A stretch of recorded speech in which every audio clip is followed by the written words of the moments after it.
So, Danny Buck, thank you for being here.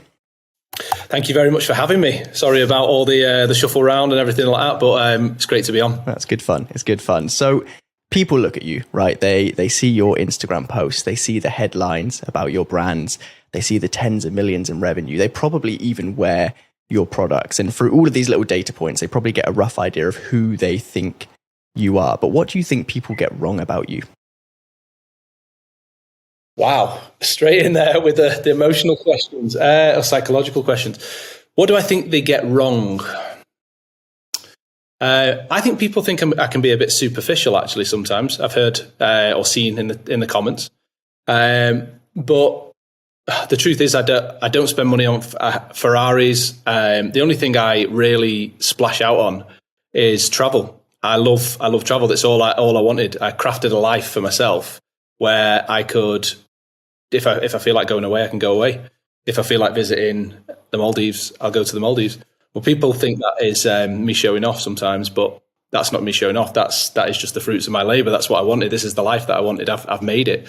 I've created a culture in work that people can do the same thing if they want. If they want to leave and go on a 3-week holiday, they can, as long as the work gets done. There's no requirements to be in a certain space, especially with video technology and things like that now. So I think maybe that would be a point, but as people won't know this yet, but I've not heard these questions before, so that's just hit me with one to throw me at the back of my chair. So there's a reason I asked this, right? I know that I normally start off lightly and I'm like, oh, tell me about your story. But the reason I wanted to start there is because I'll be honest with you, I think that perhaps I was guilty of misreading you slightly until I went into this big research project of working out what to speak about today, right? I didn't quite realize how long the journey has been for you to get to this point, just how many twists and turns there were. And frankly, just how much of a struggle it sounds like it has been over the past 15 or so years just to get to this point where those Instagram posts exist. So perhaps you can take me back. How did we get to this point here? 22, left uni, got a job, expected, because I had a degree. I thought I was going to get a high salary. I didn't. I got a customer support job, very junior, very basic, entry level. And the company which hired me, long story short, I basically went through a range of motions, went from customer support onto sales, and then was in charge of a whole department, and then decided I was going to leave. Another person in that department said they would like to leave with me to start this business, this agency, our own marketing agency. And the directors of that company said, do you want to buy it from us? So I was 22 so 21 when I got the job, 22 when I left. And we said, great, okay, what is it? And they wanted a 6-figure sum. So we're like, we don't have 6 figures. I'm just out of university. So we shuffled around. We got some funding. We got a loan from the bank. We got a loan from a special investment fund from Europe. This all required loads of business plans, all these sorts of stuff, which is just obviously wrong because you can't think 5 years in advance.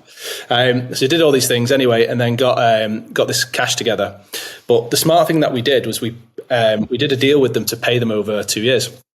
So what that allowed us to do is we had the cash in the bank to build the business, but we also got paid through retainers and stuff through the marketing company. So we had cash flow, we had capital cash flow, and we could repay this company for the acquisition. So I learned a lot that year. 22, 23, learned so much about business and a billion times more than I did in my degree. And then again, fast forwarding the agency, it went from, there was about 3 or 4 of us, I think, at the start, and then it went to 105, 110 staff, something like that, with a board and an operational board, way too corporate. And I had clients who you would have heard of, some fast fashion clients, and then some other clients which were massive, but no one had ever heard of them. One company doing 2 billion revenue, and no one had ever heard of them. They're like a finance company. And we were doing their digital strategies. And some of these companies were doing massive numbers, 20 million, 30 million turnover, and they had like 20 staff. And we had all this staff, and we were doing 4 million at the time. I was like, there's a bigger world out here. I'm going to the same office every single day. I'm sick of doing the same thing. I want to kind of break from the monotony. This was just me at this point, essentially kind of fell out with the board, left, and agreed to sell my shares. So at this point, this was I always forget the dates now, 2016, something like that, maybe 15, 16, maybe 17, I can't remember, around that time. And me and Amy were kind of in a place where we were like, right, so we don't know what we're doing next. We just know we want to do a brand, and a brand which does all these millions, which these online retailers are doing. So we did that. We then had some savings. We got some more loans, and we went all in on a brand called Circulr. So this is after I'd left. This was in the summer. It was June, July, and by October, November, the rumours had started coming out that the agency was paying me. So they what I'd sold my shares to, they did the same sort of thing as me, where they amortized the deal, so it was paid back monthly. Sorry. They were going to put themselves into administration and do what's known as a pre-pack and pop up somewhere else as something else and remove the debt. So, i.e. me. And that's what they did. So they closed it down, got rid of a bunch of debt. I was one of those debtors, and they popped up as another company, left me with nothing but debts and loans to pay. So this was the January. Let's call it 17. I think it might have been 18. Sorry about the dates. I've just got confused over the years. So we kind of in this January, and it was terrible. We were rock bottom. I wouldn't say depressed, because I've always kind of had quite a lot of self-belief and things like that, but we were pretty down. We kind of didn't know what to do. We had no idea how we were going to create a business which would not only just make a profit, but actually repay like 300,000, I think it was. So I went back to consulting, and I set up this thing called BrandBuildr, and we started doing BrandBuildr plans. And that was just brilliant. Like, thinking back, it was really good. I got to speak to business owners again, and I was writing business plans for 250 quid for these people, business plans stroke digital strategies. And it was great. We're doing, I think we got to like 5,000 or 6,000 a month. It was paying for the mortgage and the cars and all the other stuff that you have, and just living and repaying the debt. And along this journey, so I was documenting, part of the BrandBuildr strategy was to put everything on social media. We did all that, including Snapchat. That was quite good actually for us at the time. And then we kind of come up with the idea, let's start a brand from scratch and record it. We did that with Shop Honu, which is still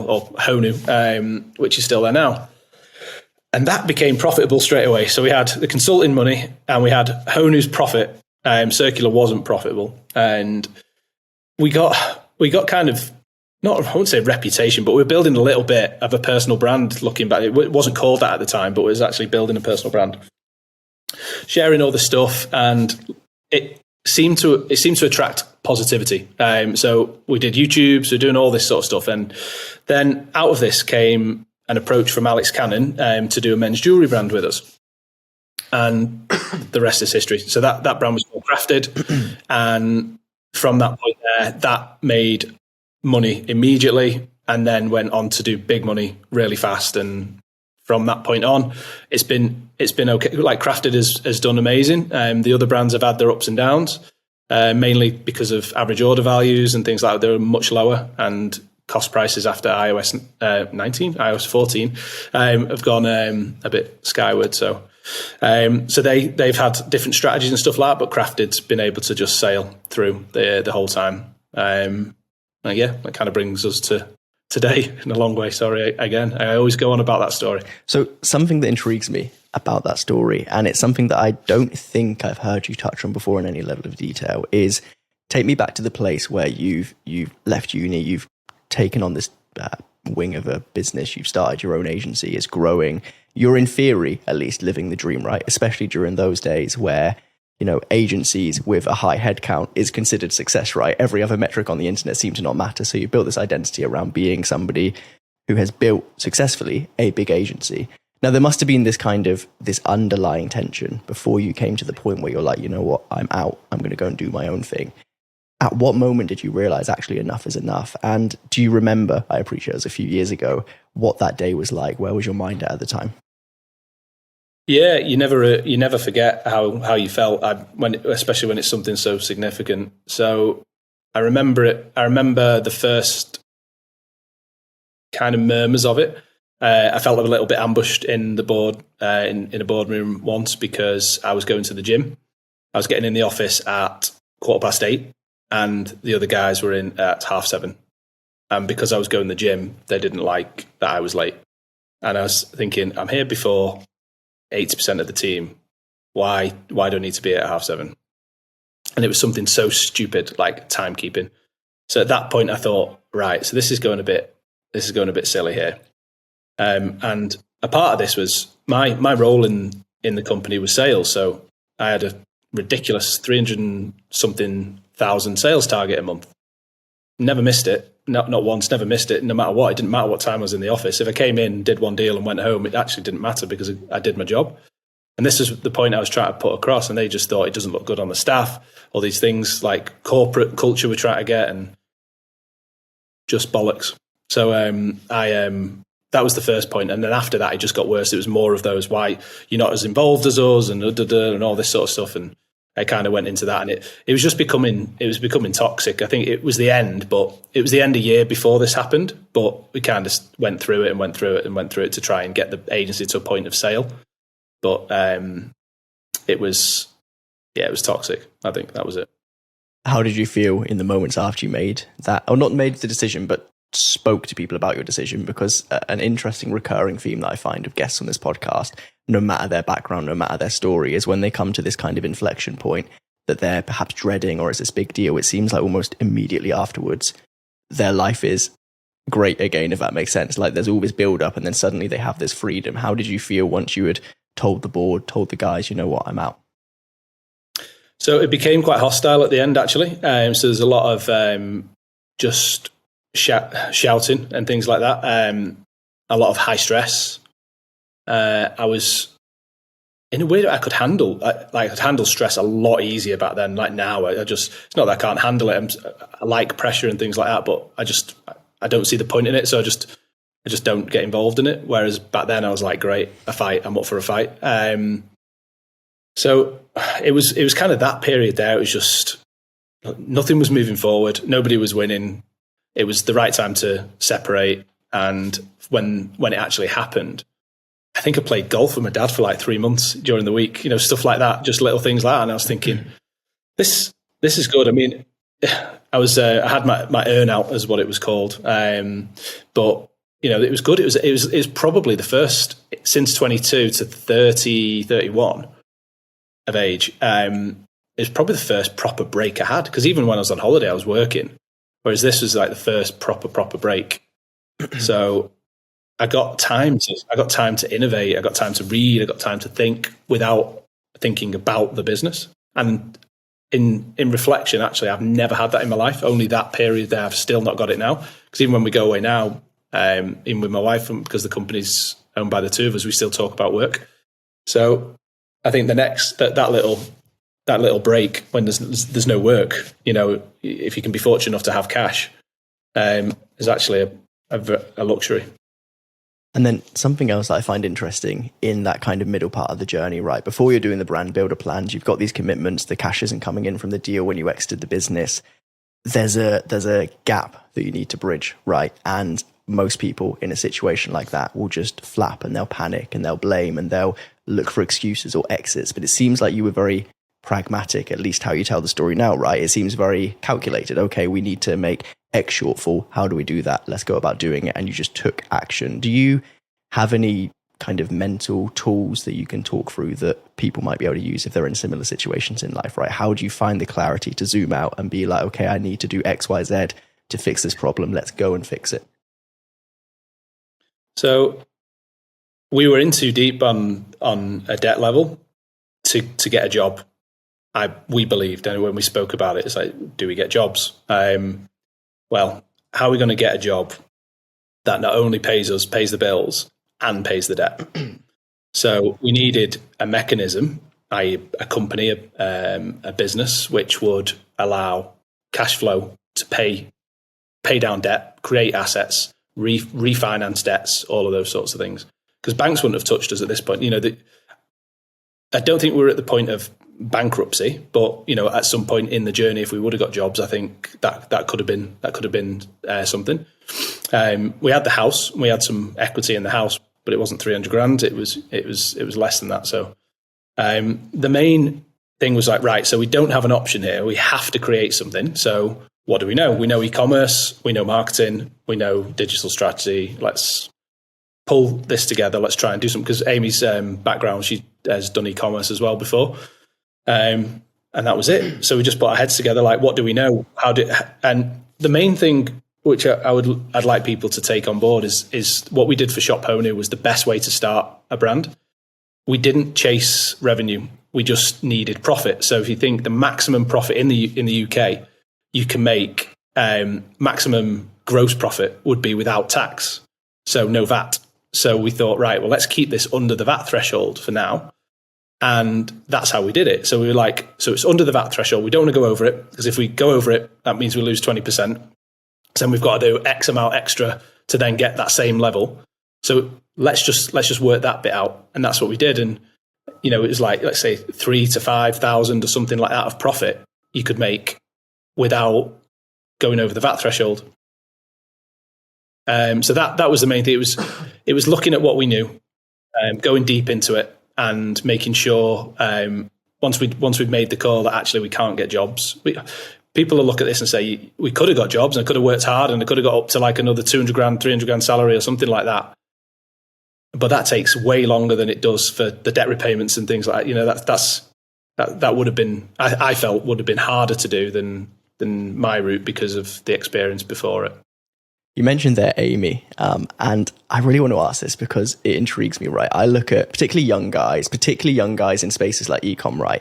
And they're absolutely convinced that they need to be this lone warrior. They need to be single. They can't possibly be even going on dates, right? Because if they're going to get their head down and focus and be in monk mode, they just need to be alone. But the two of you have clearly built this business together over a long period of time, right? And it sounds like it's very much like the two of you are partners in everything, and each of your success is somewhat dependent on the other person's input. So talk to me about that dynamic. You've built a business with your wife in a space where lots of people are convinced they can't even speak to girls if they're going to be successful, right? Tell me about the dynamic. It's one less thing to think about, I think, to be honest. You've got, first up, it's an amazing relationship. We met when we were 18 before any of this started anyway. We've both found our in-laws incredibly supportive. We all get on as a six, if we would go out together and things, and sort of incredibly rare things like that, I think have helped long term.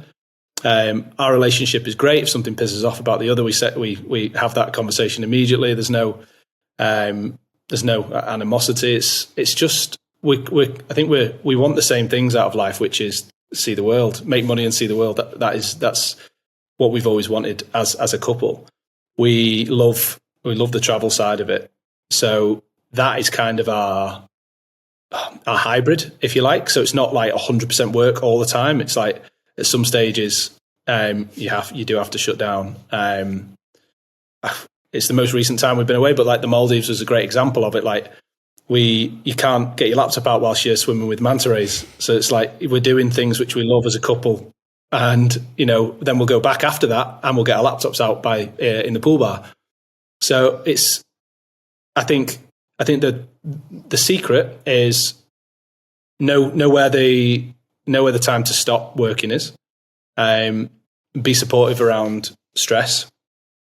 Be supportive around complacency. And just, have downtime, have work time, but have downtime. And to be honest, like we do, like I'll go places in the week and she'll go separate places in the week, and we'll meet up and we'll still do normal couple things and ask about how the day went. It's just the fact that she might have been working on one company whilst I was working on a different company. But yeah, we do, we have our regular boring things, which are our luxuries, which make us happy. Coffee together in the morning, glass of wine at night, going out for meals, all that sort of stuff. So I just think once you understand what makes you happy as a couple, not just individual, do them more. And then I think be supportive in times of when the other's character trait can kind of go off. especially with me and things like that. So yeah, I think that's it. Something you mentioned there is that the two of you love to travel. What did you learn from Eastern culture? Oh, it's a great question. It absolutely changed everything for me. So when we went to Bali for the first time, I was obsessed with how happy they are with so little, but also their way of how can I help you rather than how can I get something more for myself. So before that holiday, I wanted Lamborghinis and Ferraris, and I had a Jaguar F-Type R and like sports cars. I thought that was success. And then after that, I have just lost complete interest in sports cars or superficial things, anything that loses money that doesn't necessarily, it might give you pleasure, but doesn't give you fulfillment. And I think what I learned from that trip was, what do I actually want out of life properly? It's not like finding myself or any of that cheesy shit. It's more like, what do I actually want? And I started thinking about fulfillment and what actually would give me a sustainable lifestyle. I think that was, if anyone's not been to that side of the world and met what I think are the best people in the world, then I'd encourage to do it. It does change. And I'm sure everyone that's been to these places would actually agree with it. I think I have heard other people say similar things.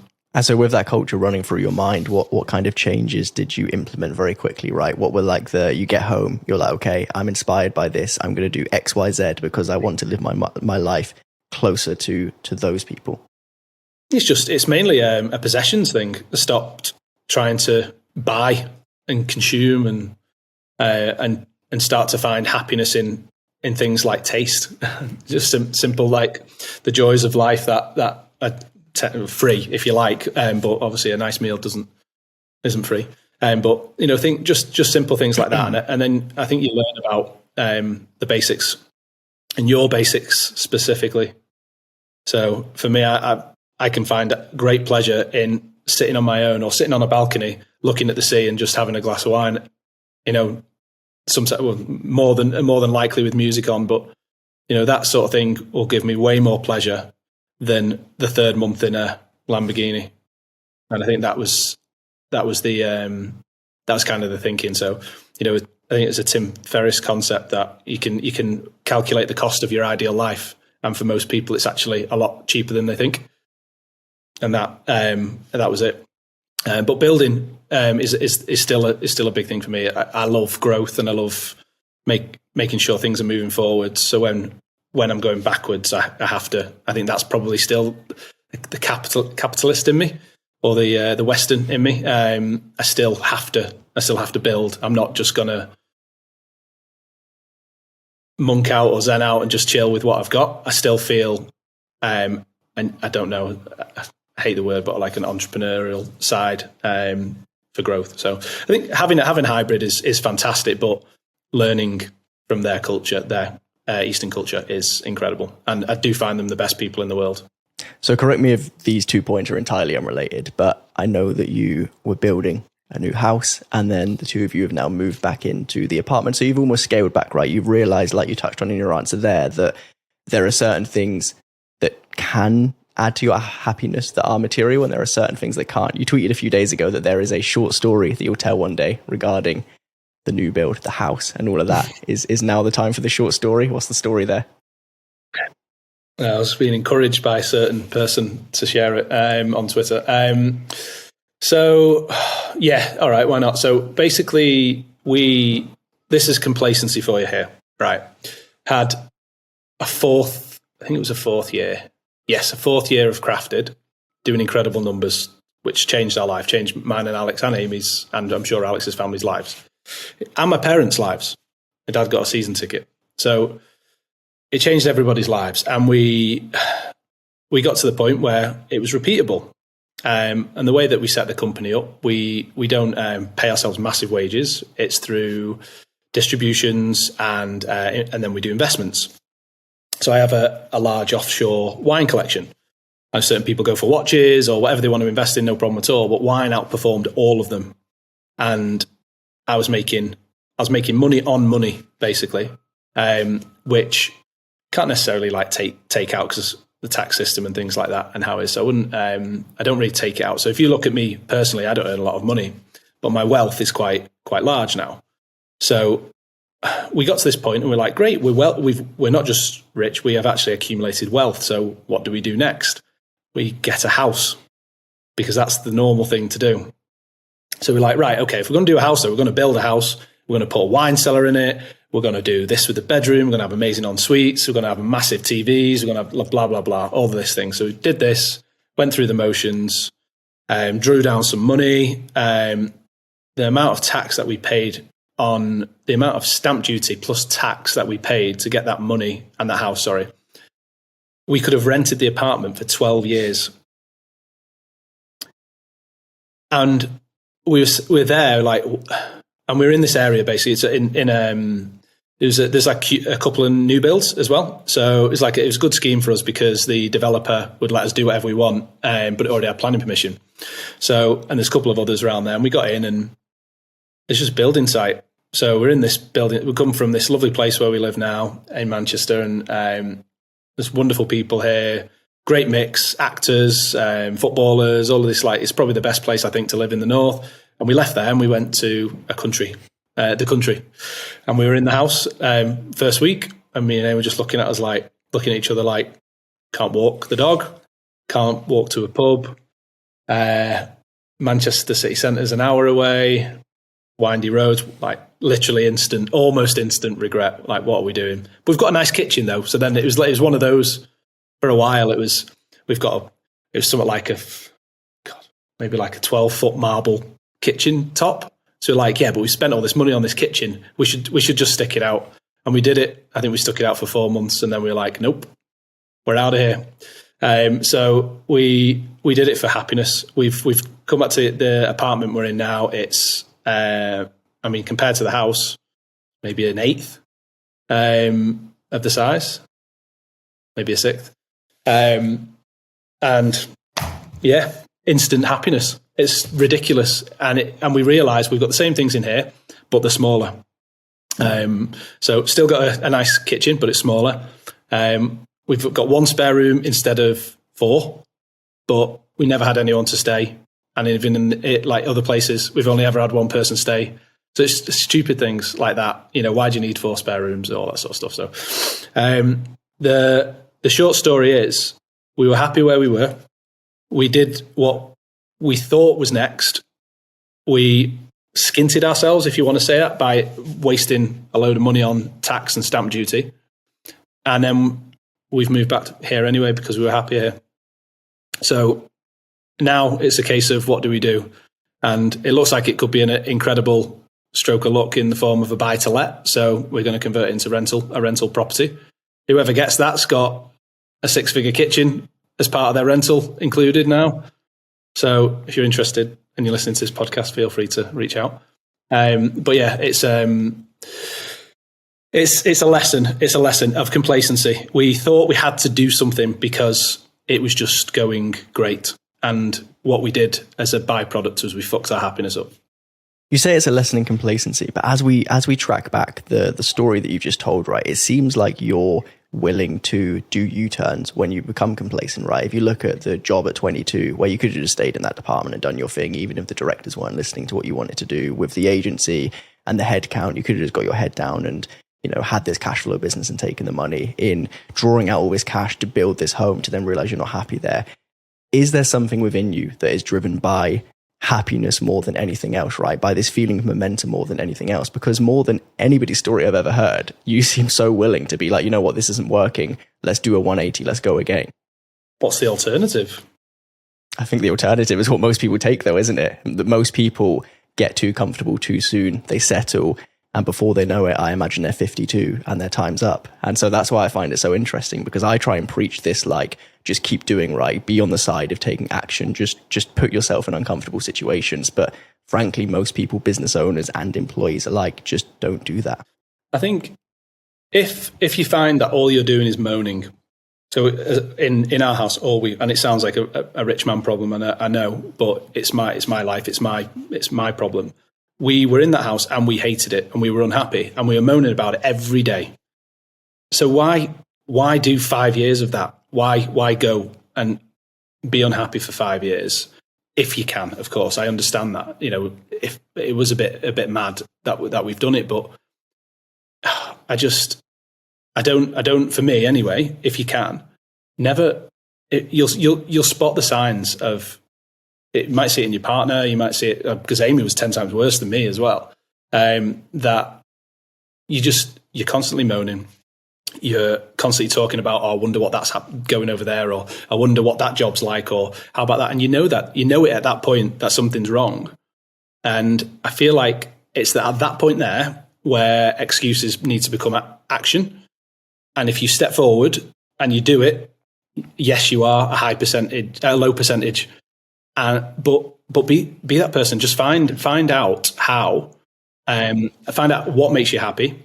Find out what makes you unhappy, which a lot of people don't do. They're constantly seeking happiness, but what about studying unhappiness and make a choice? And you can carry on. That's your choice, but you need to find happiness in that choice. If you decide to stay in the job or you decide to stay in the house, you've got to stick with that decision, because it's not healthy to continue moaning. It's not healthy to just constantly think about what the other person's doing or the other life that you could have lived.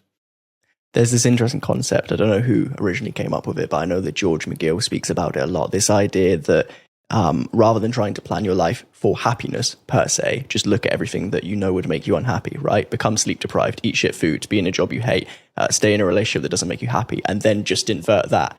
I think there's a lot to be said there about, rather than chasing this kind of wishy-washy idea of happiness that you can never really grab onto, just do exactly what you said, right? Just cut out the things that you objectively know are making you miserable, and you're like 90% of the way there.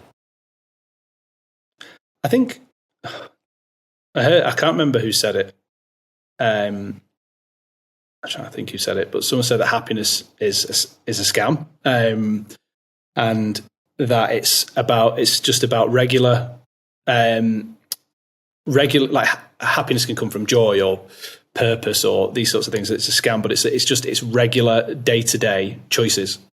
And if I'm sat here going, this is the most boring podcast, I hate it. It's like, why am I doing podcasts as an example? I hate podcasts. Why am I doing podcasts? So the next time, if I'm doing a podcast and then I moan about it, it's like, you've got to understand what makes you happy. Like for me, I like doing, I'm just going on about a podcast now, but like I like doing podcasts because I like to share what's going on in my life, or I like to help someone who's doing a new podcast, or I find fulfillment in it. So does that make me happy? I guess so. I guess that makes me happy. But if I didn't like doing them, I wouldn't do them. I think that's why something that I believe I've always done in my life is like, what do I dislike, and I avoid what I dislike, and then like you said before, invertedly, that kind of makes me happy. But I wouldn't ever say that at that point I'm really happy today because I'm not doing things. It's more, I don't do the things I don't like.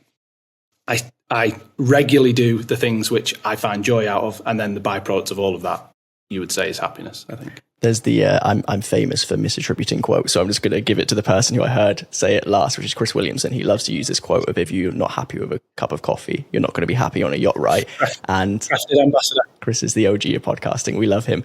But you essentially embody that idea, right? Because two things you've just said during our conversation. The first is that you and Amy have small things that give you happiness in the day-to-day. And an example you used is literally having a coffee in the morning, whilst in the same breath saying this massive, huge home that people think brings happiness didn't. It's so interesting to just be able to hear that actualized, right? Because most people say this conceptually. They say, oh, big things won't make you happy. But you're like, no, I've been there.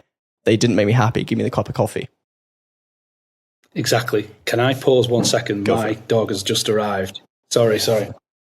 Let's see if he leaves us alone for a little bit. What's his name? He's called Banks, and he's a very annoying stroke, the best dog in the world, Dachshund. So on this topic of happiness, to be honest, I didn't even mean to go into the massive rabbit hole we just had. I'm glad we did. But there's a question I wanted to ask, right? On this big whole journey, at what point, what was the happiest day, right? Can you go back to a day where you're like, that was a huge unlock? I feel like something really changed that day. I'd love to go back to that day. Which of those days was the happiest?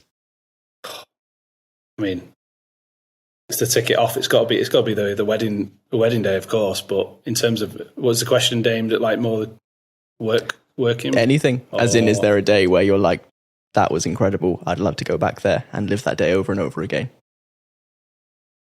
I honestly no. I can't think of a day.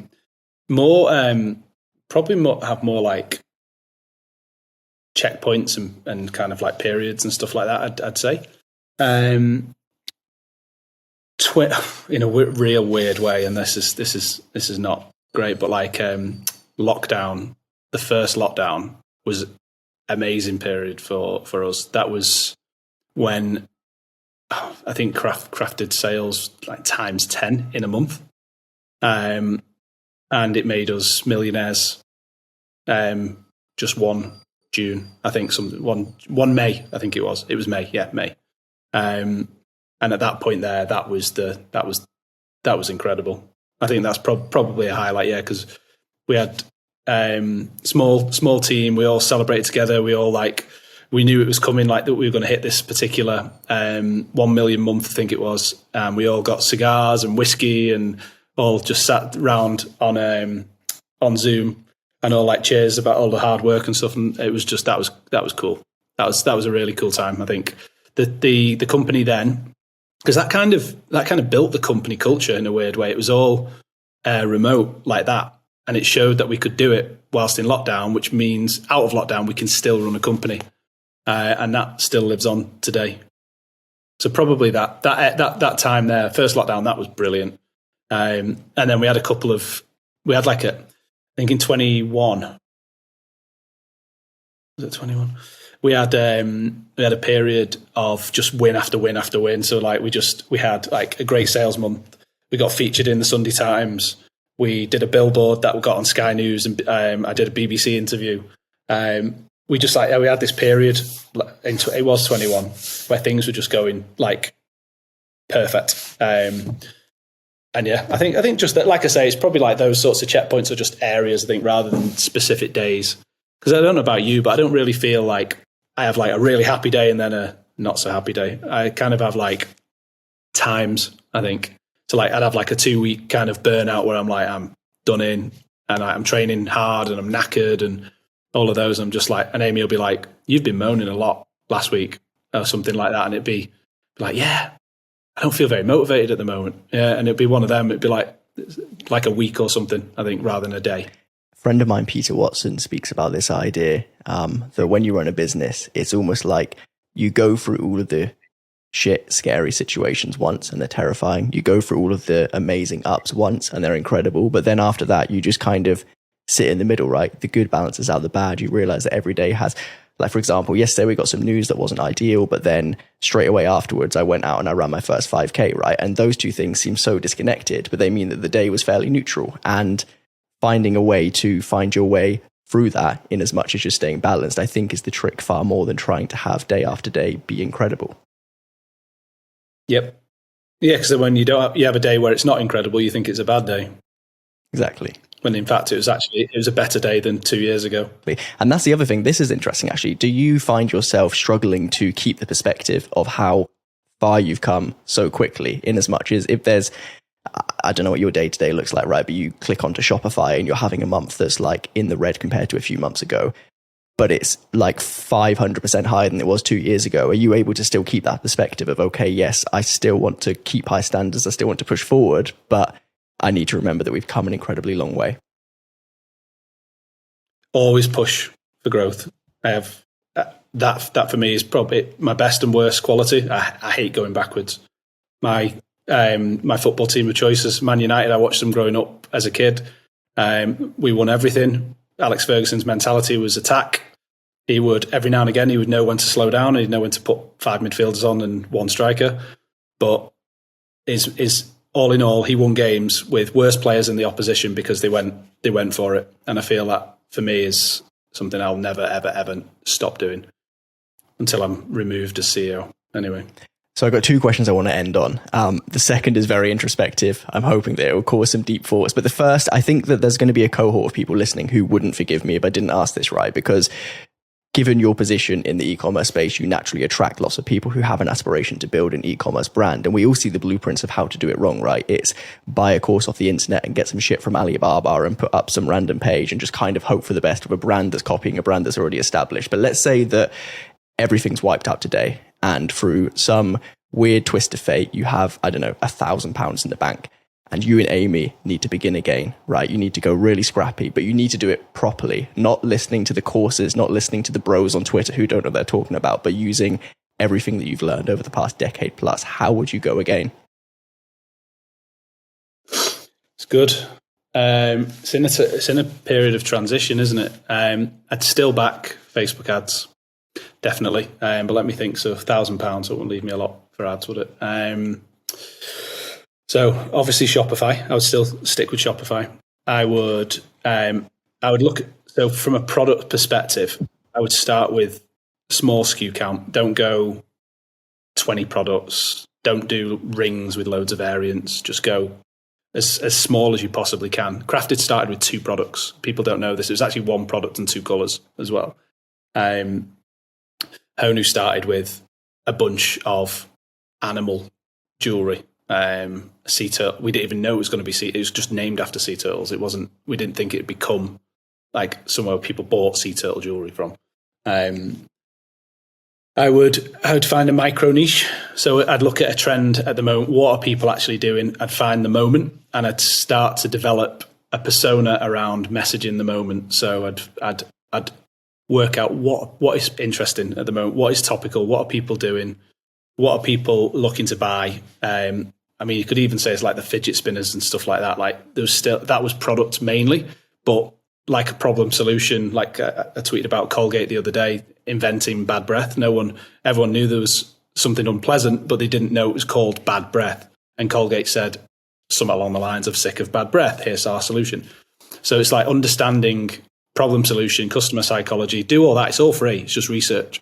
And then create a product that solves it. Go low SKU count, try and get something that fits through the post if you need to, because it'll save you a lot of money in postage. And I would then start to create content on TikTok and Reels, because that's free. I'd do it as minging as you possibly can and get it out there and just keep doing it 5 times a day, 100 times, whatever you can actually do, just get it out there, see what happens. And then when you get something that sticks from the free, I'd put it through. I'd put the concept through some hook testing on ads. And that's probably what I do. I want to end on a big question, and you can make your answer as short or as long as you want. But you and I have almost exactly 10 years separating us. I was born in 95. I believe you were born in 85. Is that right? I had to check Company's House to work that out. I knew you were roughly that age.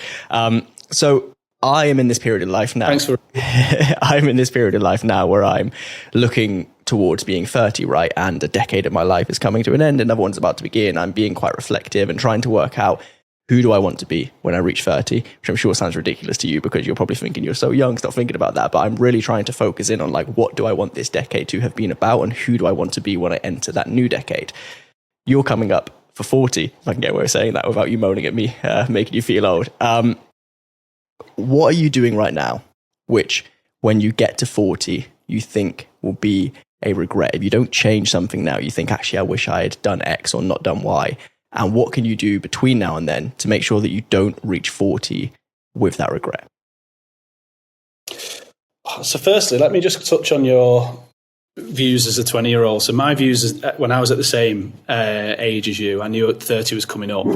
I was petrified of turning 30. Actually petrified. I did not want to turn 30. It was a new digit.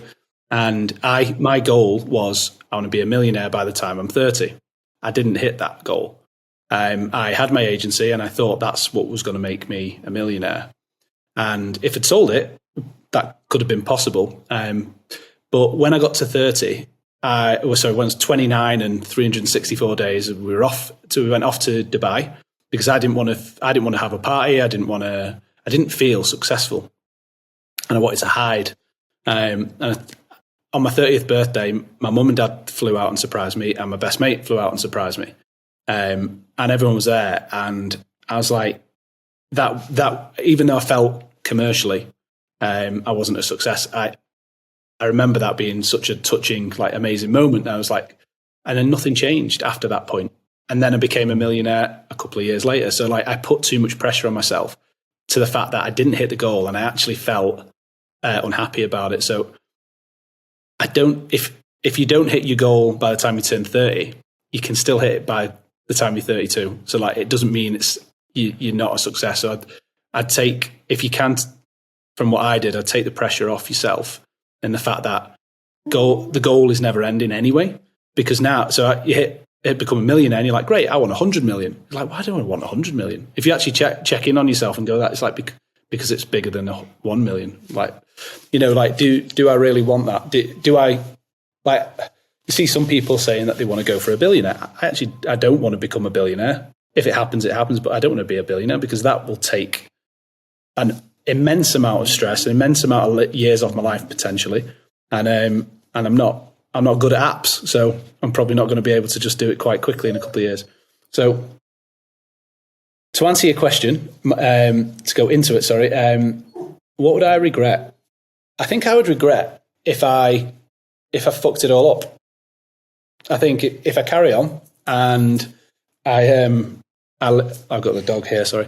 If I carry on and I go and I do everything I'm doing now that makes me happy, I travel, I see the world like I'd like to see the world. I got to 40 and I'm still going and I'm still doing everything I want. And I've got an incredible team who are all earning good wages or making a lot of money. I've hopefully made my parents rich and I'm living a simple but fulfilled and wine-fueled life. I think I'd feel good, but there's no pressure going on me for 40. The pressure is to grow, but don't fuck it all up. Amazing. Danny, I've really enjoyed this. Thank you so much. If people want to go elsewhere to find your stuff, to hear some more of your thoughts, where can they go? I'm mostly active on Twitter and Instagram stories. So Twitter, it's the handle's The Danny Book, and it's the same on Instagram. It's at The Danny Book. I should do more on TikTok, but we get busy, don't we? Unfortunately.